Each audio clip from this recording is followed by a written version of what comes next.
Okay, I think we've got everything. And the biggest thing I've realized in a couple of last live streams I've done is that my music has been too loud, so you can't actually hear me. I'm just screaming. Well, I don't want to scream over the music. So how's everybody doing today? We've come full circle, and I'm eating Chipotle today.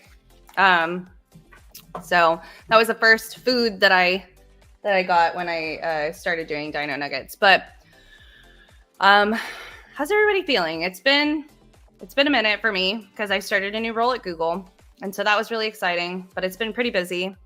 And yeah, I'm starting to travel a lot, which is exciting. So I get to meet people face to face now. So that's been pretty cool. And yeah, what's going on in y'all's lives? And want to hear what you guys have accomplished and hear what you guys are thinking about. Like, I've seen a lot of comments in the industry lately about how the job market sucks, and that's totally true. And so, yeah, let's just talk about like career paths and jobs. It's been a little over a month since I've done one of these, so I wanted to get something kicked off at least for the people that do enjoy doing Dino Nuggets. I've also got my friend Jen on, so I'm going to put her on stage so I have someone to talk to, so I don't just talk to myself. So you guys are welcome to join as well, and put in your put in your comments in the stream, either to YouTube. You can comment on YouTube. You can comment on LinkedIn. I see them all in StreamYard. Typically they come over, and when I'm using the streaming platform, I can see everybody's comments collectively. So whatever platform that you're on, I glitched. Whatever platform that you're on, feel free to join in that way. Or you can use a StreamYard link. I'm going to go ahead and add Jen in here. Hey, can I hear you? You hear me? Bailey, I can hear you. Can you hear me? I can. There you are. Yay. That's fine. It's a Friday. A little laggy. It's fine. It is. Yeah, it's a Friday, and it's been like one of the longest weeks ever. And my dogs are like making a super loud ruckus in the background now. So, you know, they have to. Whatever. Now that you've hit record, they have to. Yeah. Yeah. So I don't know. What's good in your life right now?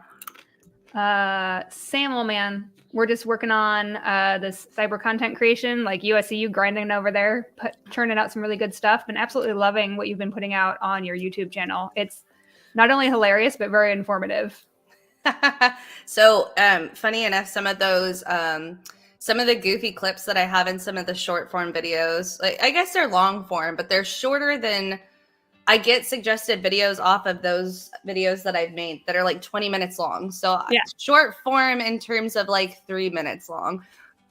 But some of the comments and like goofy stuff that I've done is just because I get so frustrated. I write myself a script, and so I know what to say, because if I will have the longest run on sentence forever. And so I need to prepare myself before I go in and actually do something and record something.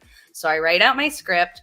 And then if I repeat something many, many times, it starts to get stuck on my tongue. And so I just get so frustrated that I just start to goof around. And then so sometimes they end up in the videos. And I think that's more funny than just like all of these super polished, like, it doesn't have to be super polished. It's, it's funny. Well, it's relatable. You know what I mean? You see a lot of content out there that's not, it is very polished. And I think sometimes that humor aspect is sometimes lost. But I think you bringing your personality to the table with the information is just like chef's kiss. You've done a great job. Yeah, I have enjoyed it. It's really hard once you first start out. But using some of the tools like that we found online to like break stuff down, like Descript and stuff like that. So has been super helpful. And I can't spend hours cutting video footage. So that was one of the things that I had to like figure out how to streamline. Mm-hmm. But I found that the short things, I was really bummed that it was posted on Tuesday. So, nobody's online on Tuesday, but I was really bummed that my Wi-Fi video did not like hit the same as my Active Directory video, but it just goes to show like what people are interested in and what things are more niche. And so that's like totally fine, but I'm enjoying sharing like little bite-sized I don't know, nuggets of Dino nuggets. And we've come full circle. Mm-hmm. Mm-hmm. Almost like it's on brand. Yeah. Okay. So here's something I want to talk to you about. Yeah. This is a good one because we haven't talked about it offline. I mean, we have a little bit, but so I saw someone's post the other day about like, here's some people you should follow on certain social media, whatever. But follow these people. Most of them were on LinkedIn. Sure. It was a list of 10, cyber experts in their respective field and stuff. And so I saw it, and it was all guys. Right. And I was like, my first thought was not like, oh, like, that's a shame, but it's more of like, man, what do I need to do now to get on that list? It's less of like, let's push people out for me, and more of like, well, how do I put myself out there and be a face of something that I want to represent, like cyber, hacking and things like that, right? Without discrediting other people. Yeah. And saying like, hey, no, those people don't belong on this list. Like, it needs to be all women, or it needs to be all this. It's like, I want to make myself. And that's why I do Dino Nuggets and like the offensive snark stuff and these little like videos that I've started putting out, because it's less of let me stomp on other people, right? And more of like, how do I put myself out there and be, be a female face in a technological community that has been predominantly men. And so like, what do you think about that? So that was a good topic I thought of. So the topic, let's go. I think it's a balancing act. It's a balancing act, right? Because I've seen it go both ways, where you have, lots of different perspectives, lots of different cultures, lots of different just ideas and stuff like that. And I think that where you're coming from is you want to make it more of a collaborative environment, which I absolutely agree with. I don't think it's us versus them. I don't think it's like it needs to be all one way or the other, because that's a very polarized opinion. And I do strongly believe that cybersecurity and tech in general needs diversity to function properly. It's not all, hey, you need to be technical, or you need to be a man, or you need to be a woman, or whatever. I think you need technical, you need personality, you need cultural diversity, you need understanding, you need different perspectives to be able to critically think about how to successfully secure information, which is essentially what we're doing, right? Or breaking the information in your case. I like how we're like two peas in a pod, because like I've got, and I did say this the other day, we've got you on one hand that does a lot of defensive work, and I do a lot of offensive work, but you would think like the offensive would be, they always, someone commented on my Active Directory post for YouTube. They're like, I really like how it's not like super dark and hacky and stuff. Like mine's so like pink and just like girly and feminine, or whatever you want to call it. And so it's like, happy days, but let's hack your stuff. And you're like the antithesis of that, which is like, let's defend stuff, but with style. Aggressive defense. You're like, I like to hack, and I'm like, defend all the things. That's like totally different personalities, though, like in terms of what is like the standard of like what you normally see. Because you joke about like, oh, let's put up our dark hoods and our sunglasses and be hackers and stuff. But I think it's good to see that difference too. Yeah, out there. I think that it doesn't have to be all dark and hacky, but it doesn't also have to be stock analysts and defense can be cool too. I mean, like, I don't know. You tell me about like what you guys do that's pretty cool on the defense side. I mean, I've done a little bit, but what do you? Man, what's it's funny. What's it's your like coolest? The coolest. I don't know. Staring at data. And it's funny, like I think that there's a little bit of that excitement. It's almost like it's solving puzzles, right? It's trying to figure out, hey, this is what we have, this is what we want to defend, these are the tools that we have to do it, and then making the things work together to be defensive, And then on your side of the house, it's almost the same but different tools and a different mindset. It's like, okay, how do I get into this area? And you have to think about what tools might be in place. How can I bypass this or that? So I think on both sides of the house, it's really about enjoying puzzles and problem solving. Totally agree. You say puzzles, and I always describe doing offensive security as like solving a puzzle. Mm-hmm. So it is like the same thing. So I did my OSDA recently, which is OffSec's like blue team certification. Which you passed. Congratulations. Yay! I was so happy because I was like, if I don't pass this, I'm not going to be able to teach it at Black Hat. And I've been telling people I'm teaching at Black Hat, so that's going to really suck to have to turn that one around. But you did, and you put the work in. Yeah. So. Yeah. So, but it was a lot of like, the whole exam was just putting together a puzzle. It's like, okay, I literally took like, I had one side of my screen was like the MITRE ATT&CK framework. And the other side of the screen was like my seam that I was looking at. And so I was like, okay, they did this on this side. So what does that look like on the MITRE ATT&CK side? And you're like framing together the MITRE ATT&CK, you know, like blocks together. Like you're like mapping out the TTPs. Yeah. Yeah. And then it all came together in my report. And I was like, oh, it was amazing. And it felt so good when you write like a 70-page report, which is like insane, but that's just how OffSec goes. When you write like a report like that, it's like, the report writing sucks, but like when you see it at the end, it's like, oh my gosh, I did that. Like, this is my baby. So yeah, I like it. Both blue and red can be fun. And I think that that's like, I don't know. It's just one of those things that's like, it doesn't always look like what it looks like in the movies. And that's what's like everybody thinks stuff is. And then, you know, content creators get on their YouTube videos and they're like, look at me, I'm super hacky and it's like dark. And I'm over here like, I have pink dinosaurs on my screen. Look, I don't know if you could tell, I like the darker aesthetic. I like the creepy, you know, weird, like flashy LEDs and stuff, but I love that you're the absolute antithesis of that. And it plays so well. It plays so well. I think it also opens doors for people in general. I know we had talked a little bit about bringing females to the table and stuff like that, but just people in general that relate more with a softer aesthetic. And I think that's great. Yeah. Yep. I think that having just more, I don't like the word diversity because that's like one thing. And I'm talking more about like the aesthetics of our like channels and things like that. Having more of like, I guess, a broader scale of what we bring as far as like the pinks and the darks and stuff like that, and, you know, whatever.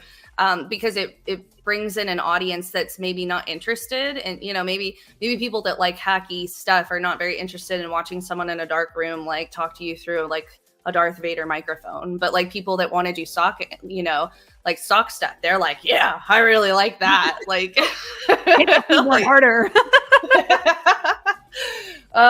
So I have a comment here. So I can see, the good thing about StreamYard is I can see all the comments and I can see if they come from YouTube or LinkedIn. And so this one's talking about like a GPT for OffSec report writing. Which is funny because I've heard a lot of people using GPTs, not for OffSec, but like, you know, because obviously we have ethics here. Okay, we can't use GPTs for writing reports for certifications, but like, do you use any sort of like GPT stuff as far as like writing your content or maybe helping you like reword reports and things? Like I personally have had to have Gemini because I'm a Googler and I love Gemini. It's my favorite. So I know we've had that conversation. Yeah. But like I want to refer someone. And so I've like written up something that sounds like garbage. And I'm like, please make this human readable and professional sounding because it just like sounds awful. So where's, I guess, less of what do you use and what do you use it for? But where do you think the line is drawn? That's a tough one. I think we're going to see a lot of content and education come out over GPT products and AI in general in the coming years, in content creation specifically. I personally like to use it as like an idea generator or I don't like it to write scripts for me necessarily, but help me along my thinking path. Like, okay, well, how can we make this broader? What are some, like, here's my topic. What are some other topics that an audience that likes this topic might also like? And I've found that no one GPT product works perfectly. I found I love Gemini for the sass, to be honest. Like Gemini is wild, and like we will talk about in later videos, I'm sure. But it is so for the human element, I like Gemini. For the just kind of like straight plain element. I like the ChatGPT. And then I really like Perplexity because it gives you the references of where it found the information. So those are kind of the things that I dig into a little bit, but there's no one size fits all. And as far as ethics, I think when you're talking about source, you have to have your own human element to it. You can't just say, okay, rate this for me. Or if you're putting data into it that is not yours to give, that clearly is an ethic line that should not be crossed by any means. So I say use it for creativity. But if it comes down to you're being dishonest or sharing information that you can't legally share, you shouldn't be sharing, then that's a hard no. Yeah. So someone asked me, I had a great conversation with WGU's cybersecurity alumni group a couple of weeks back in one of their just like club meetings. And so one of the topics was like, well, our overall topic was using AI for, I have a cat in my lap if you can't tell, using AI for defensive and offensive security. Yeah. And someone was like, yeah, I've had some colleagues that have gotten in trouble for putting customer data into a GPT to actually, help them figure something out, but they ended up exposing, customer data. And so, they were like, obviously, it wasn't me, but what are your thoughts about that? And I was like, yeah, that's definitely anywhere you're funneling customer data into a location that's not like agreed upon by you and the customer, right? In a public repository too, no less, because people read the stuff that you put in GPT prompts because they're using that, information to help better their product. Yeah, because AI is so new, and so it was like, okay, yeah, absolutely, don't put any customer data into a place where someone else is going to see it, or it's going to get like we talk about data breaches all the time. And then, we're like, oh, boo to the VP that didn't, they clicked the wrong phishing link. They shouldn't have done that. It's like, well, what about the SOC analyst that put like that user's hash from their computer into a GPT and said, write a Yara query for it or something, Yara rule for this. It's like, okay, of course. Like, it's not just at the C-suite level, I guess. We're all kind of stupid in our own way. Yeah. Totally. Yeah. Just like almost sometimes the more information you have, like the worse you are. Just depends. But this is a conversation that I've actually had with some product owners around like different products that people are offering and different companies are offering as far as like, hey, we want to add AI into our offerings. You know what I mean? And I think the question that I keep coming back to is like, okay, I think, that's a valid tool, but what language model are you using? Is it private? Is it public? Because if it's private, you're not going to have as much access to as rich of a data set. But if it's public, you have the data set, but not the security. So it's going to be a push and pull for a while, I think. But understanding that it's no one size fits all is probably the most important piece of how it relates to cybersecurity. Like, yes, you can use it for research. You can use it for maybe mapping TTPs to a specific threat actor. But as far as like internal data and customer data and like, vendor data, like it's just not, we're not there yet, Yeah, totally agree. Something that someone posted on LinkedIn that I didn't realize, but I'm going to have to go look up is Adam Shostak did an article on trying to get an LLM to forget Harry Potter. Did it work? Yeah, I want to read that article because that would be hilarious. I did some of the GPT manipulation stuff is so funny. And like you can appreciate it too. Yeah. So, you're from a military background, you can appreciate this, but I think that if you saw a couple of years ago, someone tried to get a bot to read a bunch of like scripts of like military meetings that people had, like a battalion level meeting, right? And you know how those staff meetings go. And then it was like, it told, and then it told the bot to like write a military meeting, like a staff meeting based off of like everything it had trained that bot to read. And it was so hilarious because it just made the most like unhinged, outlandish like compilation of what like they thought a military meeting would be. And for those of you that are not and have no military experience, those military meetings are like just stereotypically silly.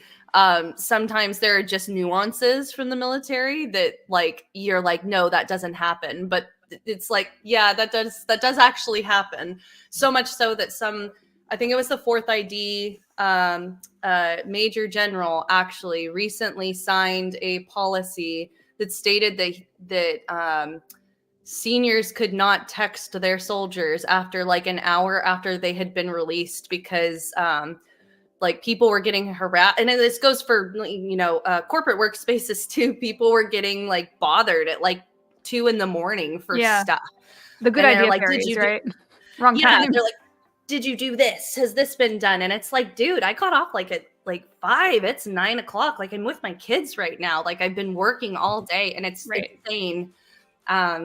Which I guess goes into a good topic of talking about like burnout in this industry, which I had mentioned. I will be right back. Okay. I had mentioned previously that I was feeling burnt out this week because I am getting ready to start doing a lot more traveling for Google. And so I have really had to prioritize like my specific time and my interests and what I want to do either within security or outside of security, whether that be professional development, or something like that, where I just needed to take a like chunk out of my schedule to do what I needed to do versus being in meetings and doing PowerPoints and things like that, because I'll never hit any of my professional development milestones if I don't take that time out of my schedule. But then it made me feel really burnt out and was like, man, I'm like having to schedule like me time to like study or do something on like my calendar, which is crazy. But like, I know we've talked about burnout here before, but now that we've gotten into the year, it's May, people are still applying for jobs. How's everybody feeling about burnout now? I feel like it's worse post the holidays, and I see Jen's back. So what do you think? How are you feeling about burnout right now? Because I'm pretty much sweating this week. Yeah, burnout's a rough one because, and I think part of the problem with burnout is, one, the industry itself is constantly shifting and moving and growing. So if you're in a situation that you're wanting to personally develop and move forward, it's going to, it's easy to get consumed. It's easy to completely forget that you have a family and a life and all these other things you need to take care of. You get hyper focused on the goal of like, save the world, or I don't know, I'm being over dramatic on that one. But, and then if you're someone who's like job hunting, and again, there it's very dynamic, trying to figure out how do we get past the ATS systems? How do we get our resumes actually seen? The industry just is incredibly saturated to a point, but there are also a lot of jobs open at the same time. And I think we're in such a digital space, it's hard to get that human connection, which causes burnout. Mm-hmm. Now we're spending more time trying to figure out not only like, hey, these are my skills and this is what I can bring to the table, but also now you have all these hurdles digitally to get over to try and reach a human, which I think is another piece of burnout. Right. I agree. So you said something about, getting hyper-focused. And I know that you've talked a lot about like the neurodivergent community and how we either thrive or don't thrive in like this industry, and having some of the like traits and quirks that some of us have are a blessing, but also a curse. And so I was wondering if you'd be interested in talking a little bit about that, because that's something that I haven't gotten a chance to get to here on Dino Nuggets yet. Yeah, no, and I love that topic. That's like one of my favorite topics. And I think that comes down to the people around you and how you're able to not only manage yourself and the challenges that you have, but also your work environment and how they're able to cater to your abilities. It's like when you're neurodivergent, which I am, which I think we've talked about, you are as well. I don't know. It's like we think very quickly, we think very in puzzles better than in time. Like our time, we're totally time blind sometimes, it's like that. So this is one challenge, one challenge. There are very, very many, and everyone's going to have a different situation. So don't come at me in the comments, people. But we get time blind. We do. And we will work diligently. Like say an example is you'll work 5 days straight on a project, but then you need time to rest. And if you're not in an environment that understands that, like, hey, we just got, like, if it's so strict, like 9 to 5, like you need to stick with this rigid schedule, it's really difficult for neurodivergent people to regulate that desire to continue working on what they're working on, their special interest at the time. I'll say my special interest at the time, this is, but then also managing, hey, now that that's done, I need to rest. And it might not fall within that 9 to 5. Yeah, that makes sense. And I feel like with me in particular, I get so fixated on one, especially when it comes to technical topics, I will get so fixated on one specific topic that I cannot think about anything else until I finish that. And then stuff starts to pile up on the back end that I'm like, oh, well, that also needs to be done, because it's not a matter of not being able to prioritize stuff appropriately. And it's not saying that everything's a priority or nothing is a priority.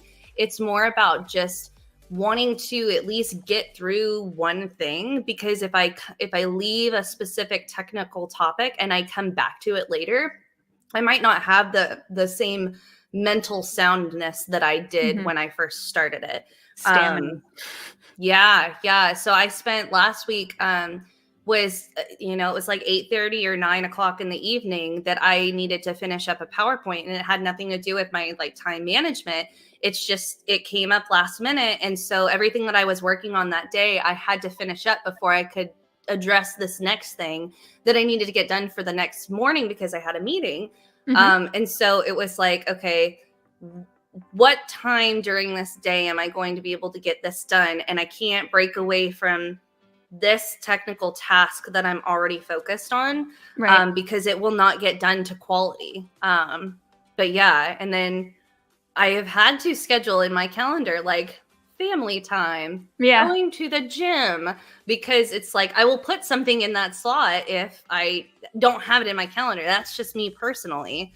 I know people really like planners and things like that, but I feel like, I don't know, the technological community is constantly doing something new. That it's easy to get into that cycle of like being consumed from your curiosities.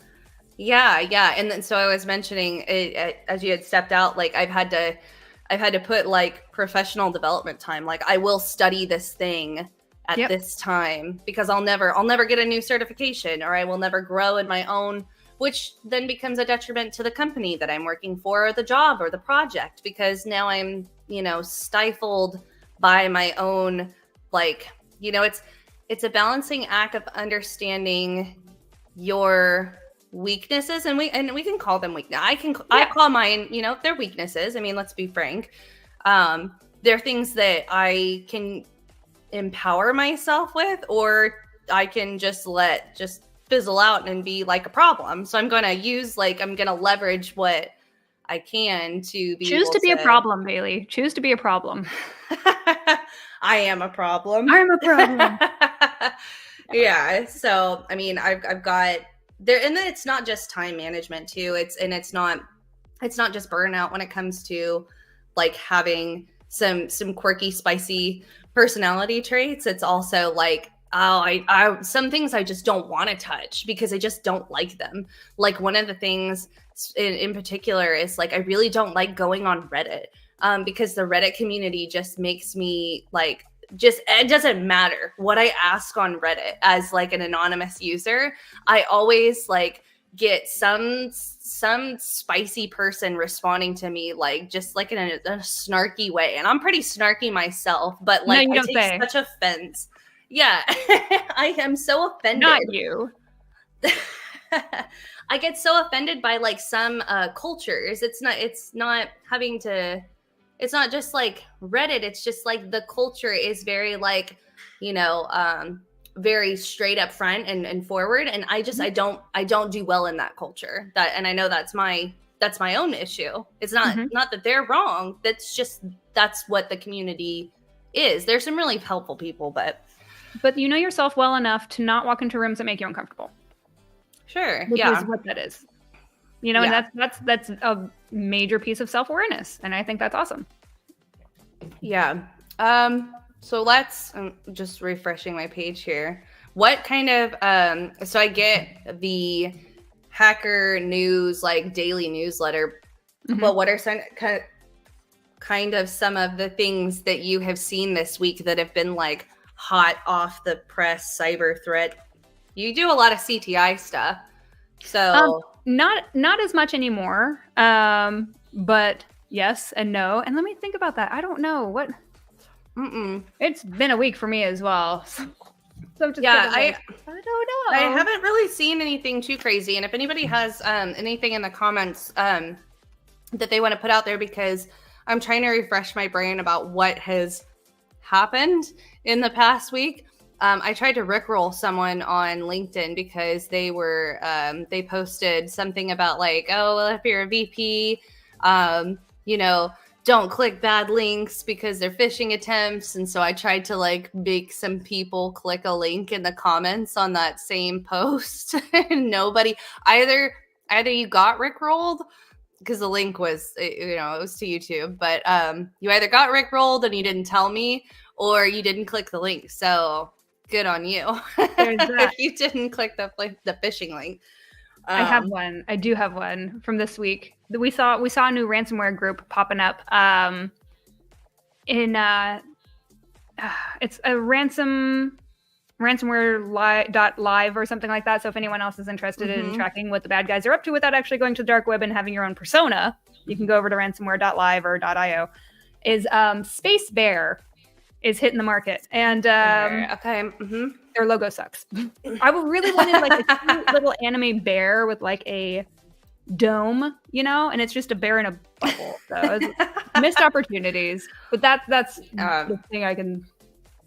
Yeah, I'm out of the I'm out of the CTI domain now that I've shifted into this new job. So that is one of like my professional development things that I try to keep up with is because I'm not actively doing defensive cyber operations, and I'm not actually like on the, the intelligence platforms and perusing for that stuff. I'm more on like a customer facing side. Yeah. That's something that I've had to like keep up with. And so I like have 6 or 7 newsletters in my inbox every day just to like scroll through them while I'm drinking coffee. Cause I'm like, I don't know what's going on. And how can I speak intelligently to, be a product subject matter expert on something that I don't know what's going on. So, someone, Barrick put in the comments, have you heard of, yes, have you heard of the hacker 4chan? Yeah, I've heard of the hacker 4chan. 4chan was like a thing when I was like, what, a decade ago? Like was big hot. Yeah. But it's that's it. I'm going to put this link on here if anybody wants to go to a good dark reading article. MITRE attacked InfoSec's most trusted name falls to Ivanti bugs. That's true.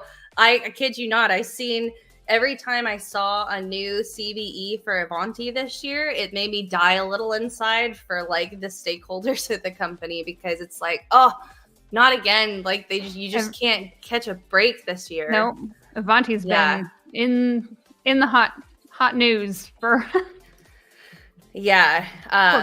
Oh, so this Barrick is saying that last week MITRE was attacked through Ivanti bugs, which is like blows my mind. It's always funny when it's security based companies that get in trouble by something. That's pretty funny. I'll have to look that up because I hadn't heard that. But I'm sure it was on. I'm sure it was on some sort of newsletter that I completely just glazed over because I've had like 0 attention span this week, apparently. So it's that burnout we're talking about. Yeah. And I feel like the summer gets worse because you want to do more stuff like outside, and you want to, if you have kids, you want to take your kids more places. You have pets, you want to take, because it's nicer. It's nicer outside. Just wait another month and then we'll be in the peak of heat and you won't want to go outside, so it'll be good. Yeah. I am taking my family on a trip this year, and so it is somewhere, and it will be in the summertime where it will not be super duper warm, and so I'm excited about that because it will be in like the peak of the heat, and we'll be, like cool, a little not cool, but like colder. I guess. Cooler. So yeah. So I'm excited about that. So it probably won't be so swampy at that time. So, so what are you doing right now as far as like, other than your YouTube stuff? Are you preparing for any conferences? Are you preparing for any like talks? What's going on in your cyber world? My cyber world, besides banging my head into sands and What are you studying for? What are you studying right now? I'm doing the 508 right now. It's the advanced incident response and threat hunting digital forensics. You've only taken SANS courses, right? Or do you have other certifications? I have like some of the I don't want to say the more entry, like I got like the Sec Plus and the ITIL 4, and I got A Plus for whatever reason. Painful for no reason, in my opinion. Don't come after me. What else? I think I have a couple others, but the bulk of it is the SANS. Yeah. Yeah. So did you like the CompTIA ones? Do you think that people, if they're jumping into, I guess, for entry level, right? Yeah. Like, you think Security Plus is just like the best way to go? Because I've always heard about people say, "Oh, we'll get your A Plus and your Net Plus." It's like, well, unless you want to be strict, like help desk and things like that, I don't think so. I think Security Plus is a good starting point, but I don't know. What's your perspective? I think that, and here's the thing, is to each their own journey. But I think if someone was like and there's 100 ways to skin this cat, if you will. But if someone's really just like, hey, I'm interested in cyber, I don't know if what to do or how to kind of get into it, I would start with the Sec Plus. And first off, it's a lot of good training, a lot of good free training. The certificate itself isn't terribly expensive. So you can kind of get into like, do I like this topic? Do I like to learn this subject? And then from there, if it becomes a yes, I would love to get into this field, I would say Network Plus is great, because the network and data is what you're defending, right? And then so you have to know the network. I say Network Plus, and then A Plus to me is just everything's moving to the cloud. So though it is good to know like how a computer works and like, the components and motherboard and RAM and all that fun stuff, I would trade that for a basic cloud certification like AWS practitioner or the AZ900, which are very similar, just two different brands. I think one's Amazon, one's Microsoft. And the A Plus it's two different exams that are both very long. And it's like all Googleable material, to be honest. If you really want to know how a computer works, it's like, so I would opt out of the A Plus and go for a basic cloud cert instead.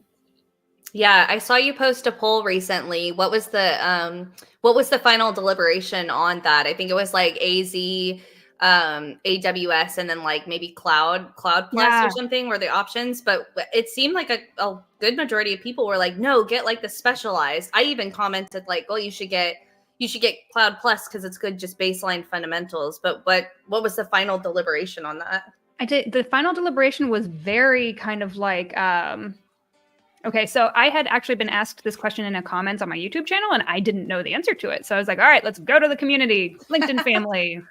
Let me know. Mm-hmm. So I had asked Cloud Plus, the AZ900, and then the AWS practitioner. And so actually very few people suggested the Cloud Plus because it wasn't specialized and it wasn't specific. It would kind of give you a understanding of the cloud, but not like specific verbiage. What sounds like it made it more difficult to understand. So it sounded like if you went Microsoft, which was kind of like, it said, some people said Amazon was a higher market share, but I honestly can't remember what the AZ900 Plus was, but it was almost 50-50. And I'll say it was AWS practitioner and AZ900. And the Cloud Plus was actually not really recommended at all. Oh, see, that would have been like my opposite of thought, but I don't really do cloud too much.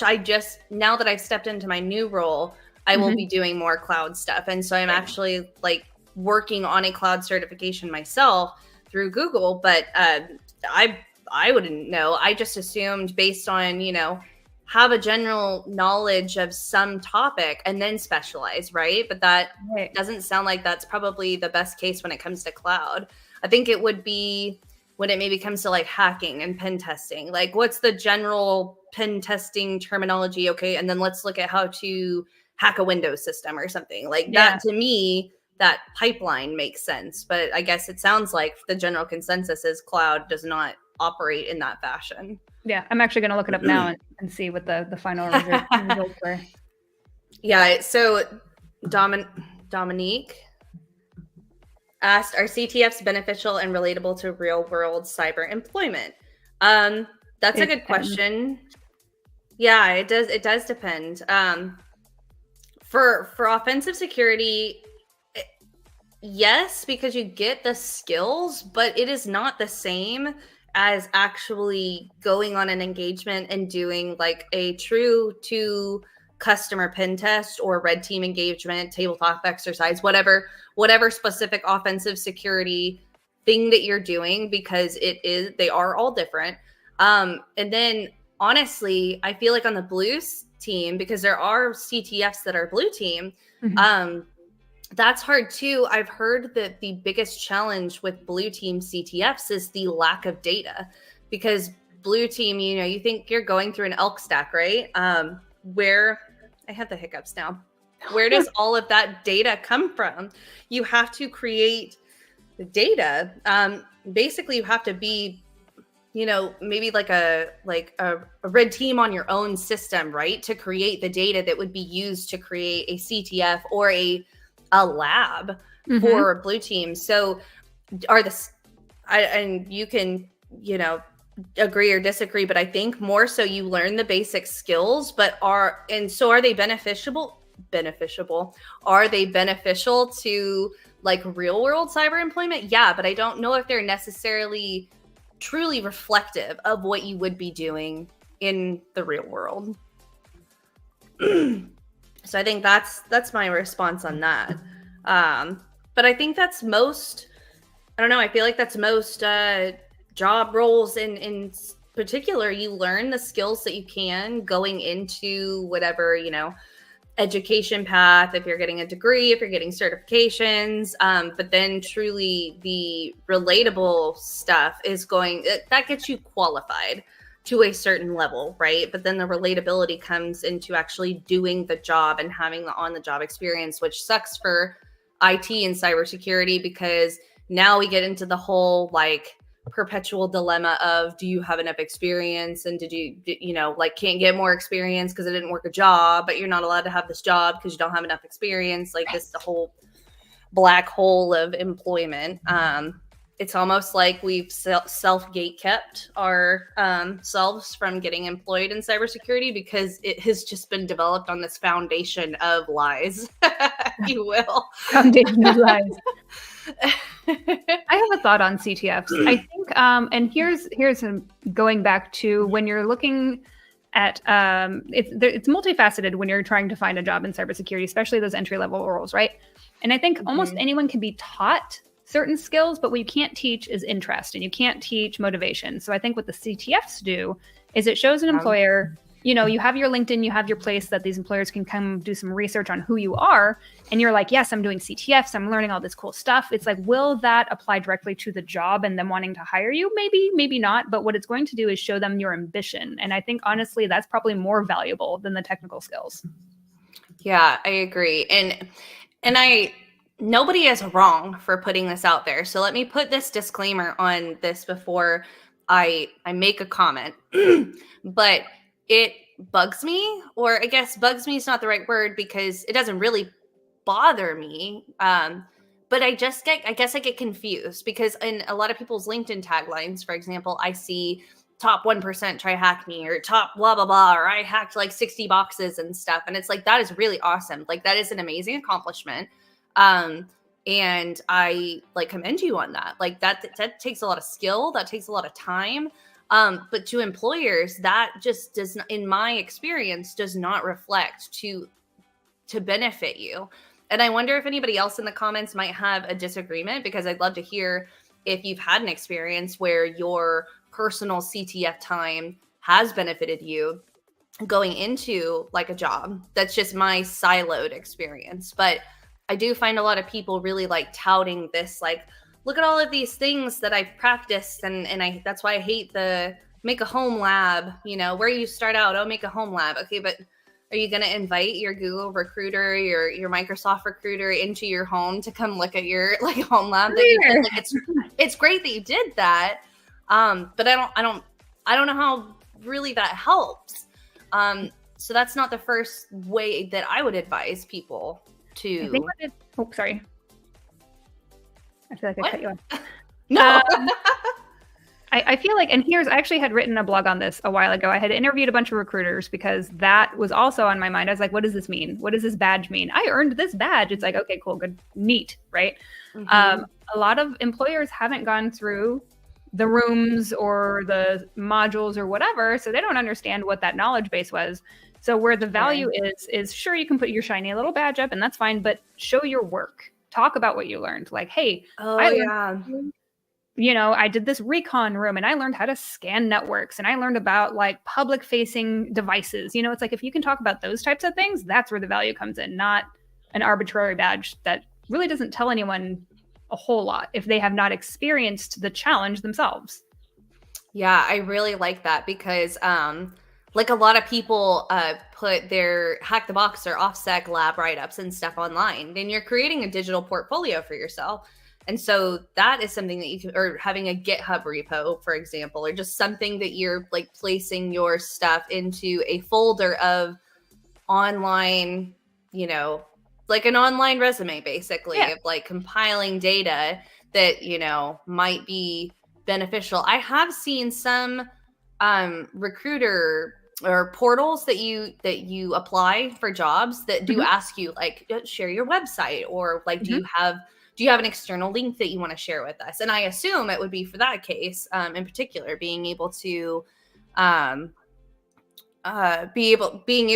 document that stuff. Into the YouTube comment from James, he says that the thing about home labs is to document, what's being learned through the home lab. And I definitely agree. So if you're going to do a home lab or you're going to do these CTFs, then do a write-up. Or put something out there, put a YouTube video out there, do something. Yeah, exactly. They always get mad at us in elementary school. Even a LinkedIn post, even if you don't have the resources to build a website or a YouTube or, because we know that's a lot of work, and time investment. So if someone's unable to, or just doesn't want to have these types of platforms to maintain, write something on LinkedIn about it, because LinkedIn is also your living, breathing resume. It tells an employer who you are, what you're up to, and it gives them a little bit of insight into your personality too. Yeah, I totally agree. Okay, so that's a good takeaway from this. Like if anybody's tuned into this live stream other than the commenters now or in the future, that's a good takeaway. Is if you're gonna do CTFs and you're going to do all of these things that give you these cool online badges or give you just experience, regardless of if you're just practicing on your own, do some sort of repository of that information. Whatever, you can maintain comfortably within the time that you have, because you don't need to go. You also have to respect yourself and your time as well. And so sitting and spending hours writing up a report in hopes that a recruiter would see it, I wouldn't recommend that. Do something that makes sense for your time. That still adds value to the community and, can bolster your digital resume. So here's a question. I don't know. Can you see the questions that I put up? This is the first time that I've used a dual StreamYard. So can you see them, Jen? I can. Yes. Okay, cool. I can see the chat boxes, and then I can see when you post them. Yay! And from the videos that I've seen that I've attended in the past, I could see it when you pop them up. So yes. Cool. Okay, because this is the first time that I really I had Taylor McDonald on a couple of weeks ago, but I didn't really have a game plan, and so I'm getting into a rhythm where I'm putting stuff out, doing everything gets a little bit more tailored when you every time you do it. So what would be the single most beneficial thing that might help someone stand out to hiring managers outside of certifications? Okay, I can speak, just not intelligently. Oh, stop. Okay. I had to think about that one. Do you have something that like instantly pops into your head, Jen? I know. Yeah. I'm like having to think too. Kind of. I have to think about that one, but I think this goes back down to branding. I know, so I'm going to bring up branding and marketing. It's nothing new. Watch out, everyone else. So this is okay. I'm about to go on a tangent, so sorry for this one. Branding yourself to the employers and the companies that you want to work for. All right, and I think that this comes back to the individual figuring out who you are as an individual, who you want to work for, and the type of work that you want to do in cybersecurity and infosec is really important. And then when you build that brand, it will attract the employers that you'll connect better with the employers because those people are your demographic. I guess as a sample, you have, as a really high level sample, you have government and private. Government is probably going to be a little bit more rigid, a little bit more black and white. You're going to have to pass different types of resume scanning. And then you have maybe like young startups. If you want to work for a young startup, then a flashy, fun resume or flashy, fun LinkedIn where you're bringing humor and all that to the table might be received better on that side of the house. So think about where you want to be and tailor your voice to the demographic that you're trying to target. And I know that's not really cyber specific, but I think it's really important when you're trying to get where you want to be, if that makes sense. Like, hey, I want to work for this type of company. We'll attract that kind of company and it'll feel more natural. I think when people go to flat profiles, like say I was an employer and I was looking at candidates, if I saw someone's profile that was like quirky and fun and bright and just like, okay, cool, we can get them there technically, or they have the certifications, that's fine. But what I'm looking for is a culture fit. And that is so hard to translate digitally. So I would say outside of certifications, brand yourself for the demographic and the place you want to work. Yeah, I love that. Yeah, I mean, and you and I both have done our own personal brands on LinkedIn and you know, externally and stuff. So, I mean, that's where I started when I came out of the military. My goal, you know, it's almost been 2 years now. My goal was to grow my LinkedIn following so that I could have a better network. But as time went on, I kind of found my voice. I got comfortable in who I was as as a veteran, non-military. Like I found my voice because when you are in the military, you tend to just do as you're told and just like, move forward. But I did find like where I was comfortable. And so then I just started to expand and I started to get like my personality started to shine in both my work and my online persona and presence. And so the branding thing is huge, I think. And one of the things that helped me get my job at Mandiant in 2022, I was asked by my hiring manager, a technical question. And for the most part, I knew 95% of what he was asking me, but there was this one specific question that he asked that was like, what would you do if blah, blah, blah? And I was like, honestly, I don't know. I mean, I've heard of the topic. I've heard of that tool, but I don't know. But I know how to Google it. Like I know how to research it. And he was like, I love that answer. Like, that's great. And that's a personality thing too from a hiring manager, but just being honest and just being like, that extends outside of your brand. That's just not trying to make yourself seem like you're a person that you're not. Because that's also going to draw in that culture fit too. You don't want to be so uptight when you're doing your interview and then you get a job and you're like, yes, this is my dream job. But then, the culture is very uptight because you presented yourself as this person that would fit with that culture and you're not. And therefore you're not going to do well in the interviews and you're not going to be happy when you get into your job. And so just being honest, because there are some companies, I am sure, that have hiring managers that are very rigid. But for the most part, everybody that I've interacted with are also human beings. It's not like we're like being interviewed by Martians, like they've all been interviewed at some point too. So I do like the branding thing. Yeah. I don't know what I would add outside of that, because I think that would probably be my answer as well, as far as like what's most important out of certifications. And, one of the things that you and I have had a discussion about previously was, oh God, where was I going with this? I lost the thought. It's okay. Someone, I was having like not an argument, but just like a discussion we were both disagreeing on with another individual who thought that it was more worthwhile to go take a certification course rather than to, go to school like WGU to get a degree, but that you get certifications for.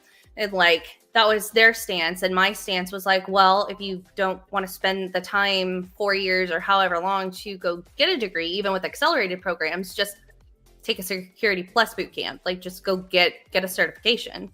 And so, what's your stance on that? Like, I know that you and I have talked about it before, but I think it'd be great to share that here, because some people just can't invest the time and money to take a full graduation level, you know.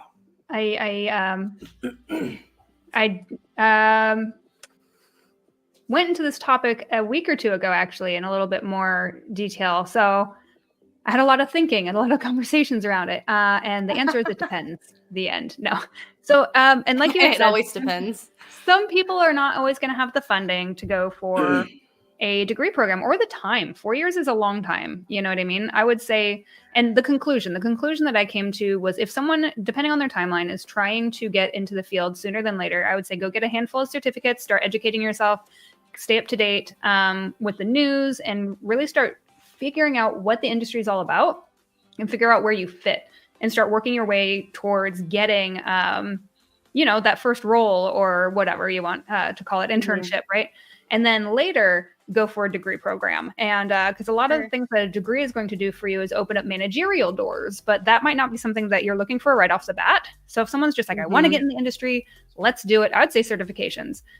Something that I found as an issue in the degree program is the information is not, cyber being an industry that's like constantly go and updating, the degree plans don't always keep up. Actually, they typically don't keep up. So, especially the asynchronous stuff. Yeah. Like the self-paced stuff. Definitely. Like, it's very hard to keep, because that could change from course to course, like one quarter to the next, and something's completely different. It could, and some of the information can even be conflicting. So I would say if someone's just trying to get into the industry, but say you're like a high school student, right? And you're like, I'm going to college no matter what. Should I go for cyber? It's like, yeah, sure. Go to, if your track is to go to college and you want to learn cybersecurity, absolutely go for it if you have that type of funding and time. But if you're just someone that's like, hey, I'm transitioning careers, I need to get in, let's figure it out. I'd say go get some of your base level certs, start self-studying and learning about the industry, figure out where you want to land and go for it. And don't worry about the degree until you want to get into those managerial levels or get into a government role. That is, I think, one of the sticking points is the government roles are going to typically want a degree. Yeah, definitely. Because there's all sorts of like levels of requirements for you to meet.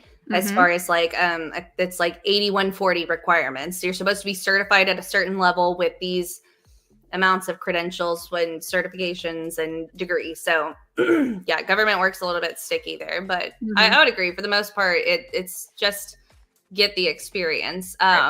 And I always promote boot camps and instructor-led classes because that's what I do. I teach those things. And so am I a supporter and a proponent of that? Yeah, absolutely. But do I understand that there are students that are out there that learn completely asynchronous? Like I do. I can pick up a textbook and study it and understand the material. That's how I got most of my certifications, was I just did it myself. But there are options out there for people that, don't do that. Like everybody learns differently. People might not be able to take a 5-day course because they just can't like mentally handle that much information in one course. And so like night classes, 3 hours a night or something like that, or just like self-study, like, and then look at some other people's notes online, like there are 100 ways to be able to like excel in getting a certification. You don't have to do it one way, whether you do it a degree or if you do it, whatever. So I would say continued curiosity and then just building that brand and then continuing to educate yourself. It all falls into place eventually. Yeah. I like that. I think that's a good place to end off too. Now that we've been chit-chatting and back and forth for an hour, like that flew by really fast. Yeah. Because usually I'm like talking to the comments. And so I appreciate you coming on and helping me kind of facilitate some of that conversation. And I think that a lot of people seem to have like some good response in the comments. So I'm happy that we were able to get to your questions and help, everybody out. Because That's kind of why I do Dino Nuggets, because sometimes people just need a space to feel comfortable to ask questions that they don't know the answers to, and not feel stupid for asking the same question that 100 people have, because Jen and I or someone else can answer a completely different way, and it might resonate with you differently than it does, someone else that answered you. So true. Anyway, I'm going to wrap up. Thank you. I appreciate it. Bye. Bye.